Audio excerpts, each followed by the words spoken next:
217 AD. The Roman Empire is at its peak, stretching from Britain in the north to Egypt in the south to Persia in the east. Millions of people, hundreds of thousands of soldiers, and one man controls all of it. Emperor Caracalla. He wasn't just powerful, he was terrifying. He massacred thousands of civilians in Alexandria just because they mocked him. He murdered his own brother in front of their mother just to take the throne. Alone, ruthless, feared, untouchable, or so everyone thought, because on April 8th, 217 AD, while traveling through Syria, Caracalla stopped by the side of the road to relieve himself. No guards, no protection, just the emperor, alone for one moment. And in that moment, one of his own soldiers walked up behind him and stabbed him in the back. No grand battle, no dramatic final stand, just gone. The most feared man in the Roman world, killed with his pants down, literally. And now, the throne was empty, power was wide open, and in the chaos that followed, one woman saw an opportunity. Her name was Julia Maesa, Caracalla's aunt, sister of the legendary Empress Julia Domna, one of the most politically dangerous women in all of Roman history.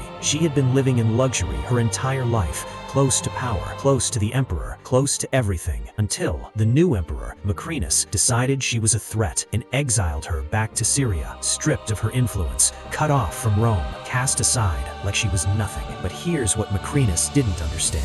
You don't exile a woman like Julia Maesa. You don't take power from someone who was born knowing how to use it, because while she was in Syria, she was watching, calculating, waiting, and when Caracalla was assassinated, she saw her window. She had two grandsons, the older one, Elagabalus, 14 years old, a priest, beautiful, exotic-looking, charismatic, and here was the thing, he looked remarkably similar to Caracalla. Same Syrian blood, same striking features. Julia Maesa looked at this boy and saw a weapon. She started spreading a rumor, not quietly, not carefully, loudly, deliberately, strategically. She told the Roman soldiers stationed near Emesa, the soldiers who had loved Caracalla, who had fought for him and still mourned him. She told them that Elagabalus was Caracalla's secret, illegitimate son, that the dead emperor's bloodline was still alive, standing right in front of them. Was it true? Historians debate it to this day. Almost certainly no, but Julia Maesa did something genius. She used her own personal fortune, her vast inherited wealth,